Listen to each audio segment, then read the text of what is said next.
Hey, so something that will surprise probably nobody, especially if you clicked on this video and saw what it was. When it comes to Taylor Swift's folklore, I am an August girl. And that feels kind of odd in some ways because I've never been part of a love triangle and I have not had a really passionate affair that I look back on with longing and regret in any way, but the longing is definitely a piece of it. And I have very vivid memories of laying in bed listening to this album for the first time and getting to that song.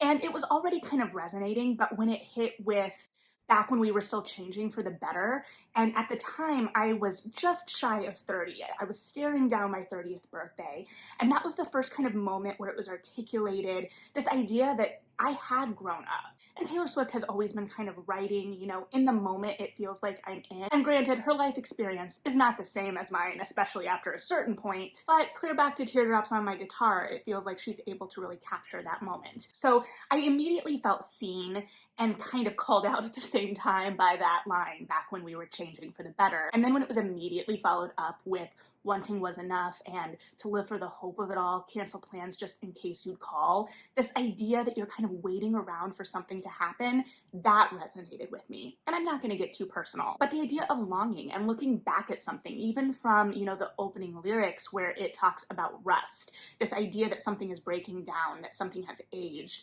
that we're looking back at something after time has passed, even as that, also elicits a kind of commentary on the state of the thing at the time. So I'm not gonna do a deep lyric analysis, I promise. That particular piece of the song has always really hit me hard. And even as I obviously know that the song is part of a greater love triangle story on the album, I think that this piece of the song is what resonates so strongly and helps it transcend beyond that piece of storytelling, which is obviously fabulous, but it helps it connect a little bit more to me as a listener, and I assume other listeners as well. There's something inherently truthful about this idea of just waiting around and hoping, especially at that time. And I don't know the modern equivalent, but it harkens back to the days of logging in and out of MSN Messenger, hoping someone will see you, or even just wander the mall, hoping to see and be seen. And as much as I want to believe that I am past and grown past the living for the hope of it all era, I don't know, because this song still resonates so strongly with me. That might just be a part of me. I don't know. And I promise I'm not going to just sit here talking about the song, but I wanted to kind of give an idea of my connection to it and how I think about it before I get into the books that make me think of the song, or I think parallel or resonate or pull on some of those same emotions, because I've been listening to the song and obviously that makes me think of books that would fit a similar tone or emotion. And it's that kind of perfect segue between summer and fall, and the tone of the song captures that. And I think the tone of a lot of these books kind of capture that reflection. So some of the things that I feel connect these stories, as I'll get into more in each of them, to the song, I'm not necessarily looking strictly at the love triangle situation or structure, but definitely that reflective tone, looking back on a heartbreak or a past love, that idea of not being the one, brief affairs that loom large, longing, that idea of living for the hope of it all, that yearning, longing, yearning, all of those words and their synonyms, I think, are going to be the reoccurring words of the video, as I always seem to find one word or phrase that just won't leave my head when I'm talking about something. So as usual, this is as much a fun mental exercise that piqued my interest, so let's get into some of these books, starting with my most recent read that I think fits, and that is Our Wives Under the Sea by Julia Armfield. If you've been here my last couple videos, I've talked about this recently because I read it recently. So you might be like, Melody, what? But it's the tone as much as anything. There is a grief and a longing and a playing in that stillness and tension that I do think matches the song August. And there is a sense of looking back in this book. So we're kind of grieving a relationship as we're seeing it crumble, as we're seeing these people change, even as the change feels beyond the norm or an ability to articulate.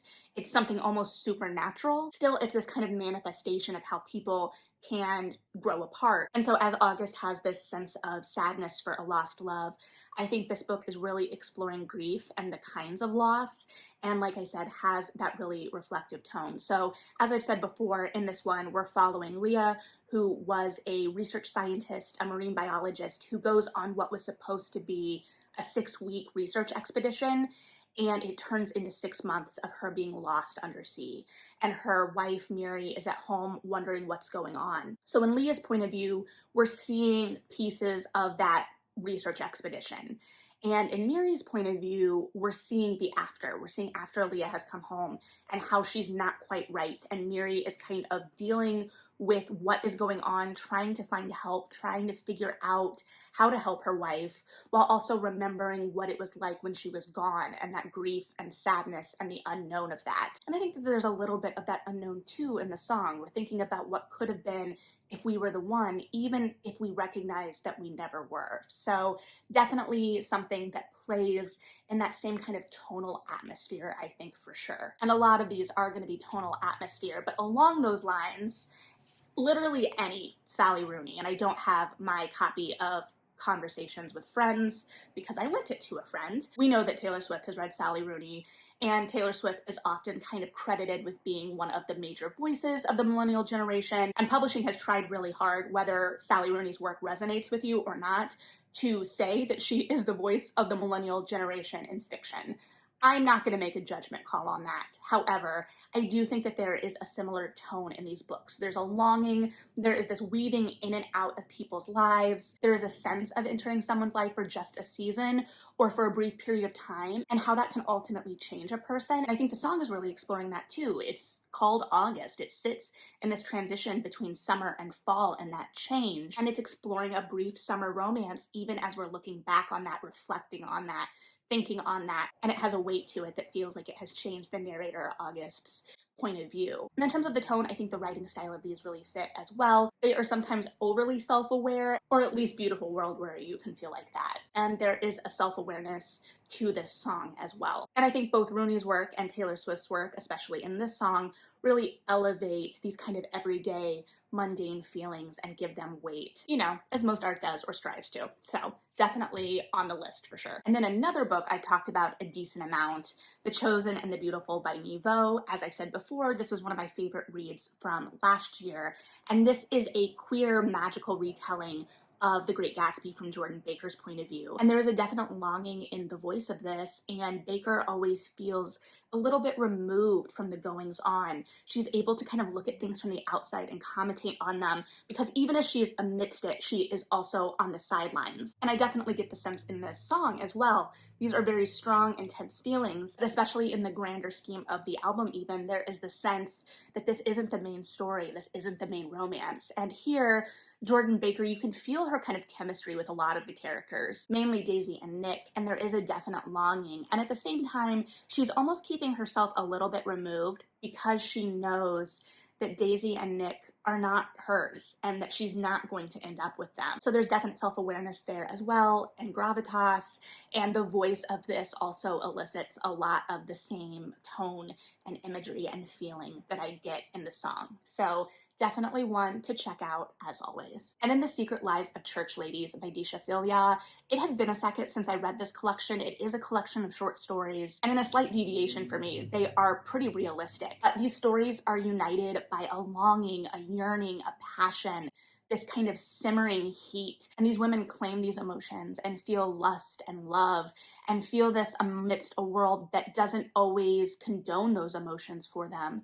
And it feels similar in the song because you have this sense that you're claiming this love, you're claiming these stolen moments, even when you know that they're never yours to keep, and how that can feel a little illicit. Now, granted, the illicitness of the love story in the song comes more from like the larger storyline, and I am kind of more focused on the singular storyline, the singular moments in the song, but it's still part of the overarching thing. But even as this song is told very reflectively and looking back, there is still a great power in claiming those moments and stealing them where you can, and taking that love where you can that you've yearned for and longed for, even as you know it may not last. Now, if you've been with me for a second, you know I don't like cheating plot lines, so I'm not condoning or commenting on any aspect of cheating that exists within the storyline. But if you're just looking at it at the heart of the thing, knowing that this is a fleeting moment and grasping what you can, I think that these stories explore similar things, and because they are short fiction, they distill it in a really impactful, powerful way. And I remember the voice of this being incredibly strong. So it's those kind of like I said, fleeting passions and having the strength to take what joy and love you can while it's available, even knowing that that may lead to some regrets at some point or some reflections and nostalgia at the very least. Speaking of kind of nostalgia, fleeting, you know, all of that, The Invisible Life of Addie LaRue by V.E. Schwab. Now, you probably already know about this book for sure, but there is that sense of nostalgia to it, this yearning and desire to be seen even as the past keeps kind of creeping in, and knowing that something may only be yours for a short moment, and being willing to grasp it and hold on tight even knowing the outcome. And I think the tone also has that reflection. When I first read this book, when I first talked about this book, I talked about it being kind of like that perfect fall read, easing into fall, that transition. And I think it mirrors the song in that, in the tone, and kind of how we're easing through the seasons. Only here, because of Addie's situation, things linger a little longer for sure. And then really leaning into the living for the hope of it all aspect. If I Had Your Face by Frances Cha. This follows a group of young women in Seoul as they're kind of navigating their lives, their desires, their hopes, and longing and yearning and striving really fits everything. And while it may not center a love affair per se, it definitely explores beauty standards and this idea of being overlooked. And the voice of this is somewhat haunting. It's reflective, but also elicits very strong mental pictures in a way that I think the song does as well. The song manages to paint these moments of memory, and I think that this book really paints these moments for these women kind of trying to navigate this city and this society and scrap for a life for themselves. And I think that yearning, that drive is similar, and they both manage to have a little bit of a reflective tone, even while these young women have their entire lives ahead of them, as I believe the protagonist of this song does as well. I adored this book. It was one of my favorites of 2020. I've mentioned it before in passing, and it really is a fantastic book. Now, that being said, not all of the characters in this are likable. They are complicated and flawed and interesting, and that is part of what makes this so compelling. And I think the same could be argued for our window into this song. And like I said, even if they aren't the other woman or the woman not chosen, not seen in a romantic situation per se, they are definitely being overlooked by society in some way. And it's incredibly striking in its characterization, its visuals, and the emotions it elicits through its prose. And then another book that I'm not going to pretend I'm introducing you to in any way. Not that I'm pretending I'm introducing any of these to you in any way. I'm just grouping them together in a fun mental exercise for myself. But Cersei by Madeline Miller. Quick refresh that this is a reimagining of Cersei of Greek mythology, and it's an expansion and complication of a story that many, when reading the original myths, may look at as a villain. Similarly, if you were looking at the song August simply from the conception of this love triangle standpoint, it would be easy to paint the protagonist of the song as a villain. But with both narratives, we get this greater sense of desire and longing and want. We get women who have been hurt, grasping pleasure while they can. And again here, I think the tone of this is part of what makes it work so well. There is a lyricism and a poetry to the writing in Cersei, and there is a lyricism, I mean, obviously it's a song, and a poetry, again, see above, to the lyrics in this song. But I think that, like I said, that reflective tone, there is an atmosphere that is created that feels very similar. It's the mix between the hot, humid summer haze and that kind of crisp fall air. So if for some reason you haven't read this one yet, now may be a good season to pick it up. And then The Light Between Worlds by Laura Weymouth. This is a portal fantasy that's kind of a reclaiming of Lucy and Susan's story from the Chronicles of Narnia, but it's also a dark, sad, reflective story in a lot of ways, because you're looking at these characters that are coming back from a magical world where they were rulers and thriving, and there was wonder and magic everywhere, into this really bleak, war-torn reality. And if there's one thing that makes me sad about Chronicles of Narnia is that we're often denied these pieces of the magic that I always really wanted to see. I wanted to see them all being kings and queens of Narnia and getting more exploration and time in that space. And in this book, we really get to feel the loss of that. And so there is a longing for this thing you once had, this love you once had, even if it's a love of a place. And it's about how to kind of recover from that. And we have characters in very sad situations. They are dealing with a lot of depression and grief from both what they have lost and what their reality is. And it does play with the kind of slipping away of this time and these memories.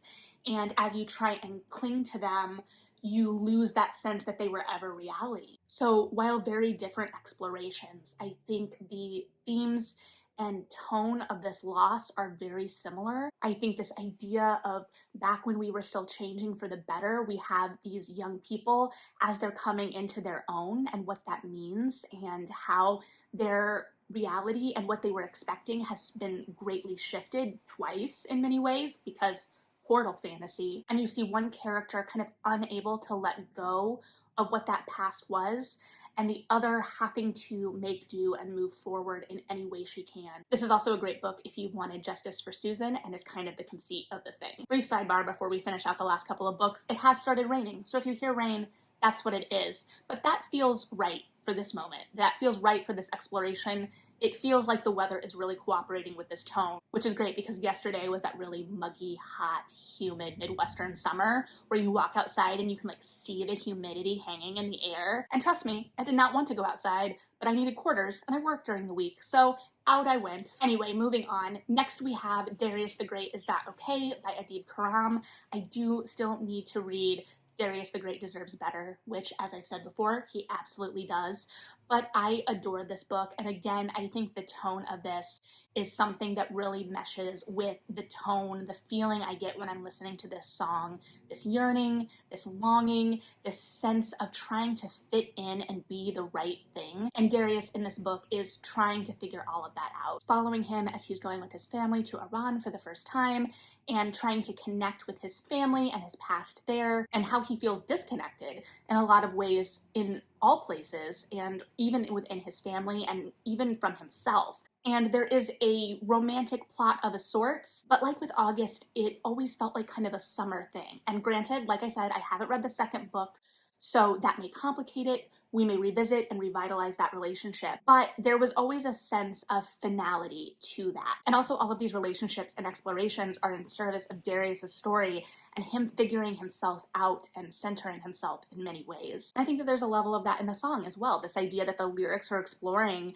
where it was like, yeah, I was willing to cancel my plans and I jumped when you said jump. And I was living for this hope that if I did something different, I could make the outcome different. And I think that there is a sense of that here too, as well as just being a fantastic young adult novel. So if you haven't picked this one up yet, definitely check it out, and I will remind myself to bump Darius the Great Deserves Better up on my list because he absolutely does. He is a gem, and I loved him dearly in this book. And then to wrap us up, let's look at a more traditional romance, which is kind of hard because this song doesn't have a happy ending, and that's the promise of romance, right? That it has a happy ending. But Sarah McLean's The Day of the Duchess could almost kind of encapsulate this whole love triangle just within our main couple here. There is a lot of grief and longing and hurt that has to be overcome to get to the happy ending here. When we open the book, Serafina, our heroine, is asking for a divorce from Malcolm, our hero, and there is a lot of history between these two characters. There is lost love, there is grief, there is sadness, and the conceit of the book is Serafina helping Malcolm find a new wife so that she can obtain this divorce. And, you know, over the course of this, they fall back in love, but they have to overcome a lot of history and weight.